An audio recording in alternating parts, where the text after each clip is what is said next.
고백합니다. 오늘은 참으로 좋은 날입니다. 우리 모두에게 좋은 일이 일어납니다. 기도하겠습니다. 사랑이 무한하신 하나님 아버지, 감사드립니다. 저희들이 수요 성경 공부로 모였습니다. 주님께서 친히 말씀하여 주시고 우리가 말씀을 배우고 깨닫고 알아서 우리 삶 가운데 실천할 수 있게 하여 주시고 늘 주님의 풍성한 은혜 가운데 거하며 승리의 삶을 살아갈 수 있도록 주님 함께하여 주옵소서. 감사하고 예수님의 이름으로 기도 올리옵나이다. 아멘. 로마서 1장에 복음의 본질에 대해서 자세히 설명하고 있습니다. 오늘은 2절로 7절까지 말씀을 가지고 우리 주 예수 그리스도란 제목으로 말씀의 은혜를 나눕니다. 복음이란 뭐냐? 복음의 본질. 복음이란 말이 헬라 말로 유앙겔리온이라고 하는데, 유앙겔리온이란 그 말의 뜻은 기쁜 소식을 전하는 천사라는 의미를 갖고 있습니다. 그런데 이 유앙겔리온이라고 할 때 기쁜 소식을 전하는 자가 중요한 게 아니라 기쁜 소식 자체가 중요한 것입니다. 좋은 소식, 기쁜 소식, 이것이 바로 복음입니다. 우리는 복음이라고 하니까 복된 소식이라고 하시지만 복된 소식이 좋은 소식이고 좋은 소식이 기쁜 소식인 것입니다. 그 내용은 뭐냐면 예수님이 우리에게 구세주로 오셨다는 것입니다. 누가복음 2장 10절로 11절에 이 복음에 대해서 설명합니다. 천사가 이르되 무서워하지 말라. 보라, 내가 온 백성에게 미칠 큰 기쁨의 좋은 소식을 너에게 전하노라. 11절이 그 큰 기쁨의 좋은 소식입니다. 오늘 다윗의 동네에 너희를 위하여 구주가 나셨으니 곧 그리스도 주시니라. 이것이 큰 기쁨의 좋은 소식입니다. 이것이 바로 복음입니다. 우리는 이 큰 기쁨의 좋은 소식, 복음을 만방에 증거해야 됩니다. 예수님이 우리의 구세주가 되십니다. 예수를 믿을 때 우리는 구원받고 하나님의 자녀가 되며 영생에 이르게 됩니다. 이 복음을 전해야 되는 것입니다. 때를 얻든지 못 얻든지 우리가 만나는 모든 사람에게 우리가 전할 것은 예수 그리스도의 십자가 복음인 것입니다. 이 복음은 하나님의 아들 예수 그리스도에 대한 약속을 담고 있습니다. 로마서 1장 2절 다 같이 보겠습니다. 이 복음은 하나님이 선자들을 통하여 그의 아들에 관하여 성경에 미리 약속하신 것이라. 구약 성경의 가장 중요한 주제 가운데 하나가 앞으로 이 땅에 오실, 장차 오실 메시아에 대한 것입니다. 메시아로 오신다는 것입니다. 메시아란 말이 히브리 말이고 그 뜻은 기름 부음 받은 자라는 뜻입니다. 구약 시대에 성령임에서 하나님의 직분을 맡겼는데 왕과 선지자와 제사장에게 기름을 부었습니다. 그것이 메시아입니다. 그런데 구약 성경에 장차 메시아로 모든 절망에서 우리를 건져줄 하나님의 위대한 사자가 오신다, 구세주가 오신다. 구약 전체에서 전하고 있는 메시지인데 언제부터 이 메시아에 대한 예언이 나오게 됐냐면 아담과 하와가 죄짓고 타락해서 이제 심판을 받을 때, 형벌을 받을 때 그 3장 15절에, 창세기 3장 15절에 이와 같은 말씀이 나옵니다. 내가 너로 여자와 원수가 되게 하고 내 후손도 여자의 후손과 원수가 되게 하리니 여자의 후손은 내 머리를 상하게 할 것이요 너는 그의 발꿈치를 상하게 할 것이니라 하시고, 여기 여자의 후손이란 말이 나옵니다. 여자의 후손은 바로 장차 여자의 후손으로 이 땅에 오실 메시아 예수 그리스도를 나타내고 있는 것입니다. 우리가 이 세상을 살아가는 동안에 가장 중요한 것은 메시아 되신 예수님을 구세주로 영접하는 것입니다. 예수님 외에 우리의 구원의 길이 없습니다. 예수님만이 우리 구세주가 되시고 우리 구원이 되시고 우리 모든 것이 되시는 것입니다. 그래서 성경은 창세기로 시작해서 말라기에 이르기까지 앞으로 오실 메시아를 설명하고 있는데, 이 메시아가 어디로부터 오게 됐느냐? 다윗의 반열에서 오게 되었다. 로마서 1장 3절 다 같이 보겠습니다. 그의 아들에 관하여 말하면 육신으로는 다윗의 혈통에서 나셨고, 그러니까 다윗의 반열에서 예수님이 오신다. 그것은 구약 곳곳에서 예언하고 있는 것입니다. 다윗의 아버지가 이새인데 이사야 11장 1절 보면 이새의 줄기에서 한 싹이 나며 그 뿔에서 한 가지가 나서 결실할 것이요 말씀합니다. 예레미야 23장 5절입니다. 야훼의 말씀이니라. 보라, 때가 이르리니 내가 다윗에게 한 의로운 가지를 일으킬 것이라. 그가 왕이 되어 지롭게 다스리며 세상에서 정의와 공의를 행할 것이며. 다윗에게로부터 메시아가 오신다는 것은 구약 전체에서 말씀하고 있는 예언의 말씀이고, 예수님의 그 계보를 기록한 마태복음 1장을 보면 1장 1절에 아브라함과 다윗의 자손 예수 그리스도의 계보라 이렇게 얘기했습니다. 예수님의 탄생을 예언하는 말씀 가운데 누가복음 1장 69절에 우리를 위하여 구원의 뿔을 그의 종 다윗의 집에 일으키셨다고 말씀합니다. 그래서 예수님에 대한 예언이 구약 성경 전체에 담겨 있고, 신약 성경에는 이 땅에 오신 메시아 예수님에 대해서, 그리고 다시 오실 예수님에 대해서 설명을 하고 있는 것입니다. 그래서 복음이란 뭐냐? 복음은 예수 그리스도께서 우리를 위하여 죽으시고 부활하셨다, 이것이 복음입니다. 복음은 간단합니다. 복잡한 것이 아닙니다. 예수님이 우리의 구세주가 되신다, 우리 위해서 죽으셨고 우리 위해서 부활하셨다, 예수를 믿으면 구원을 받는다, 그것이 복음의 내용입니다. 로마서 1장 4절 다 같이 보겠습니다. 성결의 영으로는 죽은 자들 가운데서 부활하사 능력으로 하나님의 아들로 선포되었으니 곧 우리 주 예수 그리스도시니라. 그래서 예수 그리스도의 죽음과 부활이 바로 복음의 핵심입니다. 복음이란 뭐냐? 예수님의 죽음과 부활이 바로 복음입니다. 이제 4월 17일 우리가 부활주일을 맞게 되는데, 부활주일 전에 40일간을 사순절이라 그래서 예수님의 고난과 부활을 기념하여 지키는 절기로 지냅니다. 성경에 사순절이 나와 있지 않습니다. 그러면 사순절을 어떻게 해서 지키게 됐느냐? 대략 예수님께서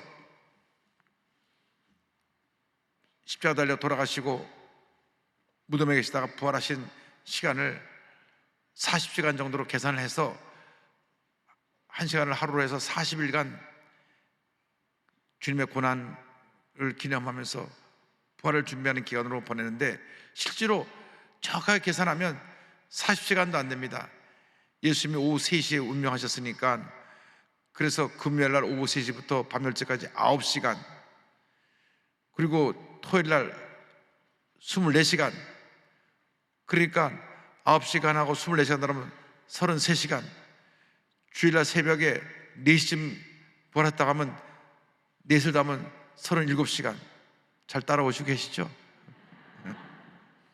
우리 초등학교 1학년 수학하고 있습니다.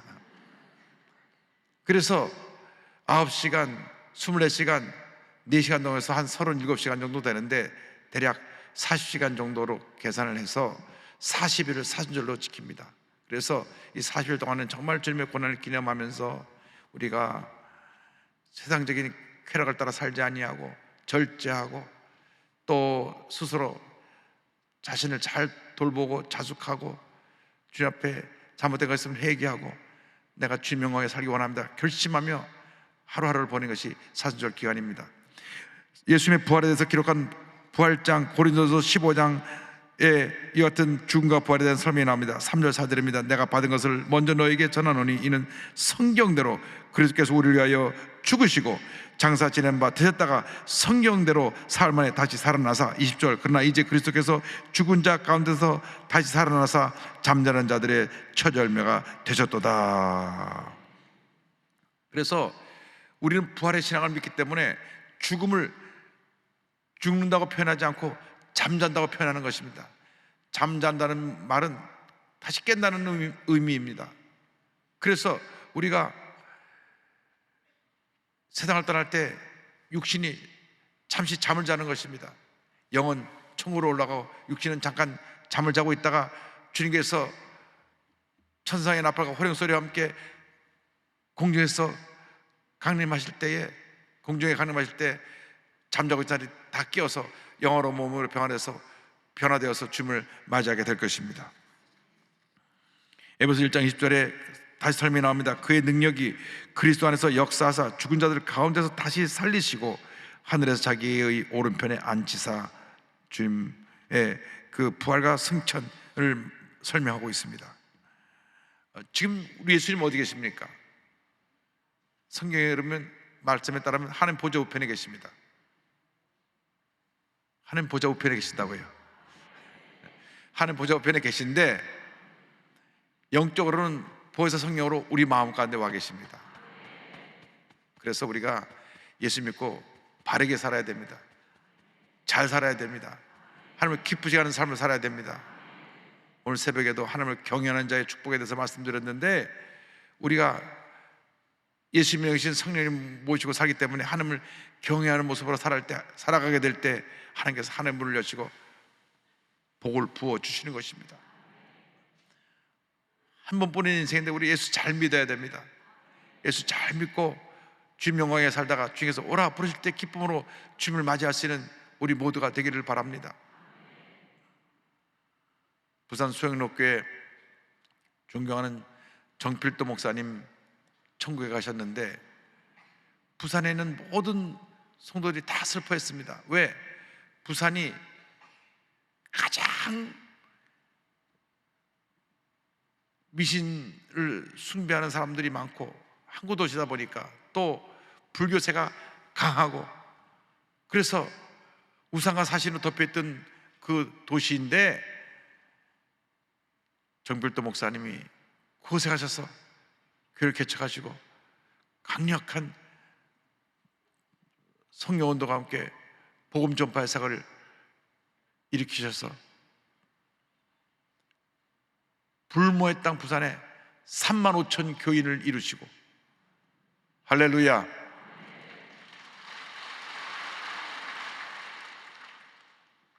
(82세를) 일기로 총괄했습니다마는 그분이 이루신 그 업적은 부산 역사상 가장 귀하고 큰 업적을 이루신 것입니다.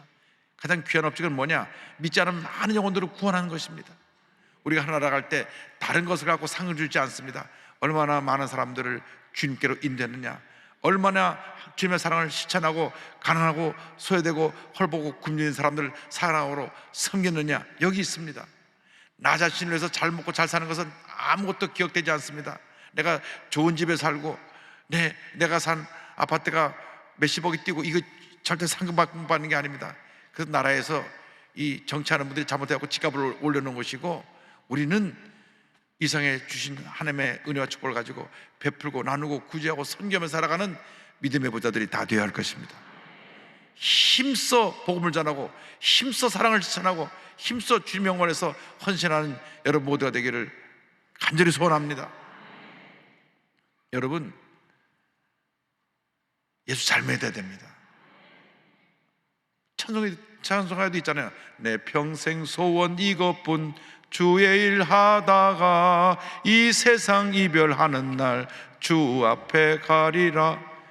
내 삶의 목적이 무엇입니까? 주님의 일입니다. 꼭 이렇게 신학교에 가서 목사님 되고 전사님 되고 그것이 주님의 일이 아니라, 그것만이 주님의 일이 아니라 가정에서 자녀들을 잘 돌보는 것도 주님의 일이고,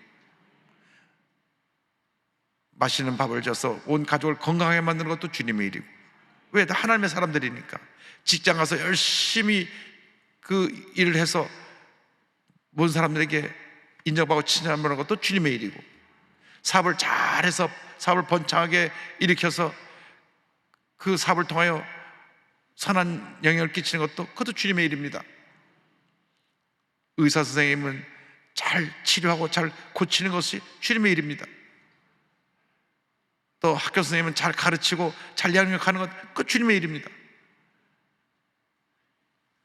재능을 줘서 예능계에 있는 사람, 또 운동선수로 나가서 일하는 분이, 뛰는 분이 그곳에서 잘 운동을 해서 좋은 성적을 나타내는 것, 그 주님의 일입니다. 주님의 일이라는 것은 우리 각자에게 주신 모든 사명을 잘 감당하는 것이 주님의 일인 것을 우리가 잊지 말아야 됩니다. 그러므로 특별히 수요일 날 이렇게 새벽부터 나서 새벽 예배드리고 또 성경 공부 나온 여러분들은 그 누구보다도 앞장서서 많은 영혼들을 구원하는데 최선을 다하는 삶을 살아야 할 것입니다. 최선도 수요 성경 공부 나오는 분 중에 사도의 8점까지 예수 안 믿는 사람이 한 사람이 있으면 안 됩니다. 다 예수 믿어야 됩니다. 뿐만 아니라 내 가까운 친척들이 다 예수 믿고, 지인들이 다 예수 믿고, 국내 사람이 다 예수를 믿고, 그래야 교회가 폭발적으로 부흥하고 하나님의 영광이 나타나는 그런 역사를 이루어야 되는 것입니다. 지금보다 교회가 갑절로 부흥을 해야 되는 것입니다. 100만 성도를 만들고 200만 성도를 만들어내야 되는 것입니다. 우리 대한민국이 지금 970만으로 내려앉았는데 다시 1200만, 1500만, 2000만 올라가야 되는 것입니다. 한 2000만 돼야 남북이 통일될 때 북한을 그리스도의 복음으로 변화시킬 수가 있지, 북한의 2000만은 완전히 주체사상에 새빨갛게 물들어가지고 자나깨나가 앉아나서나 위대한 수령동지 이루고 있는데 예수님의 십자가 복음만이 그들을 이길 수 있는 것입니다. 보통 생각으로는 저들을 이길 수가 없습니다. 왜? 77년 동안 그냥 거기 딱 세뇌가 돼갖고 자나깨나 앉아나서나 위대한 수령 그러니까 4월 15일이 북한에서 태양절이라고 합니다. 태양절. 김일성 수령이 태어난 날을 태양절이라고 그래가지고 모든 아이들이 4월 15일만 기다립니다. 왜냐? 학교에 가면 그날 사탕을 한 봉지씩 줍니다. 다 오늘은 수령님 탄생일을 맞아서 수령님이 선물을 주신다. 두 손을 내밀고 사탕을 받아가라. 이 사탕을 누가 주나요? 네, 수령님이 주십니다. 꾹 받아가라. 그래 1년 내내 그 사탕 받는 날만 기다려요. 옛날에 우리 교회에서 크리스마스 날, 성탄절 날 사탕도 주고 장갑도 주고 그래가지고 크리스마스 때 어린 시절에 교회 와서 선물 안 받아간 사람 한 사람도 없더라고요. 예수 안 믿어도 성탄절에 와서 선물로 받아갔어요. 근데 북한의 성탄절이 4월 15일 태양절인 거예요. 예수님이 들어가서 북한을 뒤집어놔야 되는 것입니다. 예수님만이 구원의 길이 되십니다. 예수님만이 참 진리가 되십니다. 예수님만이 참 생명이 되시는 것입니다. 북한 사람은 저 잘못된 그 신앙에 빠져서도 77년 동안 김일성 어버이하고 그를 섬기고 있는데, 우리가 정말 예수 잘 믿고 이 남한을 다 복음화해서 북한을 들어갈 때 북한이 변화될 수 있지, 우리가 어영부영 예수 믿었다가 통일이 되면 오히려 적과 통일될 수 있는 위험에 처하는 것입니다. 그래서 우리 대한민국이 살아나려면 우리가 예수 잘 믿어야 됩니다. 교회가 부흥해야 되는 것입니다. 갑절로 부흥하기를 주의 이름으로 축원합니다. 한국의 모든 교회가 지금부터 시작해서 갑절로 부흥하고 부흥해서 2030년 전 되기 전에 2000만 이상 성도를 이루어서 남북 통일의 위대한 역사를 이루는 우리 모두가 되어야 할 것입니다. 그래서 우리 순복음교단, 우리 하나님의 성회가 2030년까지 1만 교회 300만 성도를 향해서 달려나가기로 했습니다. 우리 세계 하나님의 성회는 2033년까지 100만 교회 세우기 운동을 하거든요. 그래서 우리 한국은 100만 교회 100분의 1, 1만 교회 300만 성도를 향해 달려나가서 한국을 복음화하고 아시아를 복음화하고 세계를 복음화하는 귀한 하나님의 나라로, 하나님의 백성으로 쓰임받는 우리 모두가 되어야 할 것입니다. 우리가 누구냐? 그 다음에 성경은 4대 직분을 받은 자이다. 우리는 4대 직분을 받은 자이다. 5절 다 같이 보겠습니다. 그로 말미암아 우리가 은혜와 4대 직분을 받아 그의 이름을 위하여 모든 이방인 중에서 믿어 순종하게 하나니. 우리가 은혜와 4대 직분을 받았다. 교회 내 예수 믿는 사람의 구분이 있습니다. 예수를 처음 믿기만 하면 신자입니다. 신자, 믿는 사람, 신자, 예수를 믿는 사람들. 신자도 있고 예수를 믿지 않고 교회만 왔다 갔다 하는 교인도 있습니다. 교인, 마당교회, 마당만 밟고 왔다 갔다 하는 분들. 근데 마당교인으로서는 구원받지 못합니다. 교회를 1시간 나와 있었어도 처음 나와서 첫 시간이라도 그래도 예수를 믿어야만 신자가 되는 것입니다. 그래서 미국 사람들 만날 때 나 교회 다닙니다 하면 꼭 물어보는 게 있습니다. Are you a born again Christian? 당신은 거듭난 하나님의 자녀입니까? 예수를 믿어서 거듭났습니까? 물어봅니다. 이름뿐 크리스찬이 너무나 많아요. 왜? 부모님들이 예수 믿어서 그냥 어릴 때 교회 가서 유아세례 받고 그 다음에 1년에 부활절 크리스마스 때만 교회 나가면서 크리스찬이라 그러는 크리스찬들이 유럽에 태반이고 미국에도 꽤 많습니다.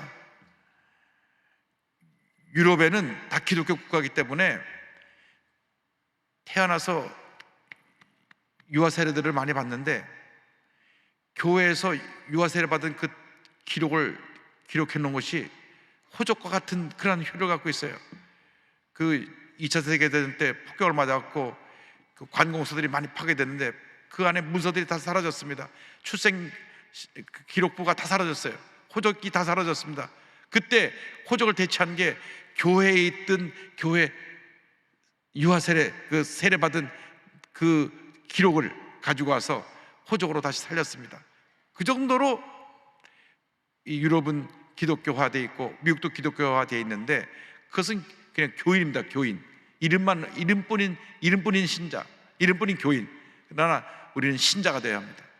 예수를 믿는 사람으로서 이제는 나는 신자입니다. 나는 본어게인 크리스찬, 거듭난 하나님의 자녀입니다. 나는 예수 믿고 거듭났습니다. 그 다음에 신자가 되고 난 다음에 한평생 우리는 날마다 거룩해져야 됩니다. 그걸 성도랍니다. 성도. 예수를 믿을 때 거룩한 영이 우리에게 임해서 우리를 날마다 거룩하게 만들어 갑니다. 어제보다 오늘이, 오늘보다 내일이 날마다 거룩해지는 것입니다. 예수를 믿고 거룩해지지 않으면 우리는 스스로 문제 속에 빠지게 됩니다. 모든 문제가 어디서 생겨나느냐? 예수를 믿긴 믿었는데 거룩해지지 않은 사람들 때문에 문제가 생겨나는 것입니다. 거짓말하고 속이고 혈기를 부리고 다투고 남에게 해꾸지하고, 저 사람 예수 믿으면서 왜 그래? 아직 거룩해지지 못해서 그렇습니다. 어떻게 해야 거룩해집니까? 거룩의 영이 임해야 됩니다. 거룩의 영이 바로 성령인 것입니다. 성령이 임하면 우리는 성도로 살아갈 수가 있습니다. 거룩한 백성이 될 수 있는 것입니다. 그런데 오늘 로마서 초반부에 얘기하고 있는 얘기는 이 신자 성도의 단계가 아니라 그 위의 단계, 하나님 앞에 부름받아 쓰임받는 사도로서 너희들이 부름을 받았다.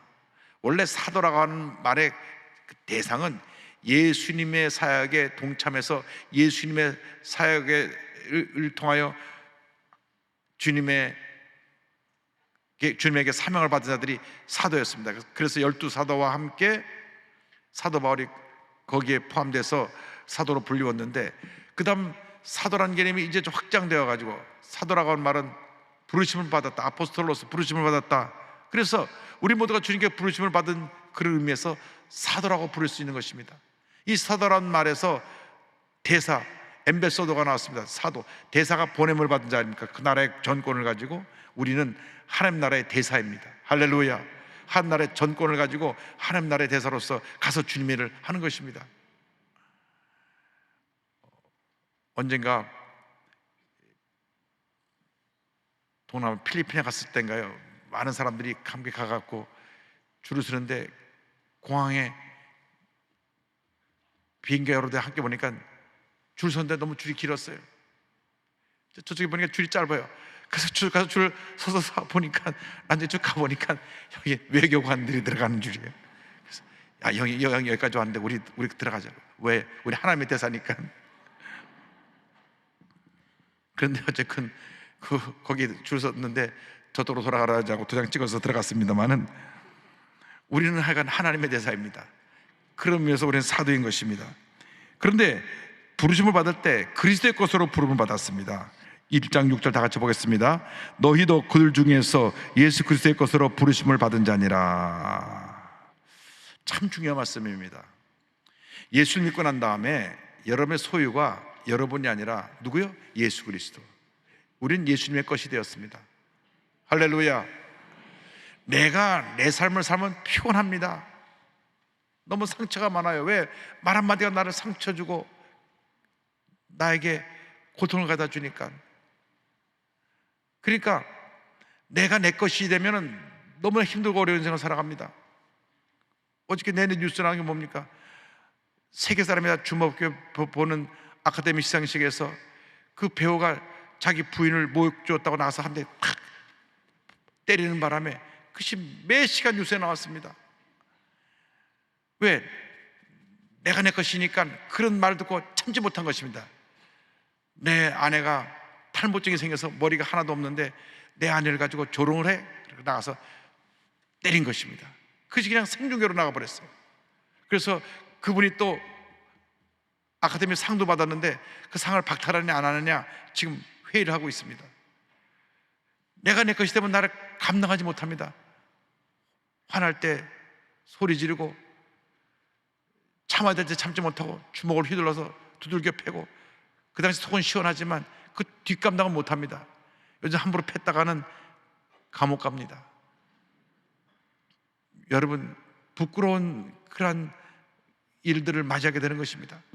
그런데 나는 그리스도의 것입니다 하면은 화를 낼 때, 예수님은 화 안 내셨지, 저들이 그렇게 조롱하고 침뱉거려도 예수님 참으셨지, 참아야지. 누구한테 욕을 해도 예수님 욕을 먹으시고도 가만히 계셨지, 그죠? 못 들었습니다 하고 가면 되는 것이지. 내가 사는 게 아니라 내 그리스도께서 사시는 것이니까. 나는 그리스도의 것입니다. 나는 혈기 부리지 않습니다. 남을 욕하지 않습니다. 주님 은혜 가운데 나는 기쁨과 평안함으로 삽니다. 할렐루야. 그렇게 되면 은혜가 임합니다. 어떤 은혜 임하느냐? 로마서 8장 28절에 은혜가 임합니다. 다 같이 보겠습니다. 우리가 알거니와 하나님을 사랑하는 자 곧 그의 뜻대로 부르심을 입은 자들에게는 모든 것이 합력하여 선을 이루느니라. 그의 뜻대로 부르심을 받은 우리가 사도들이니까 주님 안에서 모든 합력과 선을 이룬다. 할렐루야. 계시록 10장 14절에 같은 말씀이 있습니다. 그들이 어린 양과 더불어 싸우려니와 어린 양은 만주의 주시여 만왕의 왕이심으로 그들을 이실 터이여 또 주님과 함께 그와 함께 있는 자들 곧 부르심을 받고 택하심 받은 진실한 자들도 이기리로다. 우리가 주님의 부르심을 받고 택함을 받았기 때문에 우리는 영적 전쟁에서 넉넉히 이기고 승리하는 삶을 살아갈 수 있게 되는 것입니다. 그리고 이제 서론 부분의 첫 인사하는 장면의 이제 마지막 7절이 은혜와 평강이 넘치는 삶에 대한 인사로 마무리됩니다. 7절 다 같이 보겠습니다. 로마에서 하나님의 사랑하심을 받고 성도로 부르심을 받은 모든 자에게 하나님 우리 아버지와 주 예수 그리스도로부터 은혜와 평강이 있기를 원하노라. 아멘. 은혜와 평강의 근원은 우리 하나님 아버지이십니다. 하나님 아버지께로부터 은혜와 평강이 임하고 예수 그리스도는 은혜와 평강을 우리에게 전해주는 축복의 통로가 되십니다. 길이 되시고 우리에게 그 은혜와 평강을 전해주는 공급자가 되십니다. 그러니까 우리가 은혜를 하나님께로부터 받는데 주님을 통하여 받는 것입니다. 근데 당시 은혜라고 하는 말은 카리스라는 말인데 헬라어 인사이고, 이 평강이라는 말은 샬롬, 그래서 히브리 인사입니다. 그런데 이것을 두 가장 그들이 당시에 많이 쓰고 있는 인사 말을 합쳐서 하나님께로부터 우리에게 임하는 은혜와 평강으로 저들에게 전했습니다. 그러니까 복음을 전할 때는 그들이 알아듣는 말로 전해야 돼요. 아주 어려운 말로 사람들에게 복음을 전하면 알아듣지 못합니다. 그래서 예수 믿으면 은혜와 평강이 임한다 할 때 그 당시 그 헬라 문화권에 있던 그리스 문화권에 있던 사람들이 다 쉽게 알아들었습니다. 아, 우리에게 좋은 일이 생기는구나. 또 이 히브리 문화권에 있는 사람은 평강 샬롬이 임한다고 하니까 저들도 복음에 대해서 거부감 없이 받아들이게 됐습니다. 그래서 은혜와 평강을 받으라 그랬는데, 은혜를 말할 때는 다시 신학적으로 설명을 하면 우리를 향한 하나님의 뜻이 은혜입니다. 우리가 하나님의 뜻대로 살아가는 게 하나님의 은혜예요. 그리고 평강은 은혜의 결과로 우리에게 다가오는 축복입니다. 주님의 은혜가 임하면 우리 마음에 평화로다 하늘 위에서 내려오네. 할렐루야. 은혜 받지 못하면 마음에 평화가 없어요. 불안하고 걱정하고 염려하고 속상해하고. 왜? 은혜가 떠났으니까요. 은혜가 임하면 평화로다 하늘 위에서 내려오네. 할렐루야. 오늘 이 시간 여러분 마음에 평화 넘쳐나게 되기를 바랍니다. 은혜가 넘쳐나게 되기를 바랍니다. 은혜와 평화 넘쳐나기를 주님의 이름으로 축원합니다. 기도하겠습니다. 사랑과 은혜와 자비가 원하신 하나님 아버지, 오늘 이 아침에 우리 모두에게 은혜와 평강이 넘쳐나게 하여 주시옵소서. 예수님의 이름으로 기도 올리옵나이다. 아멘.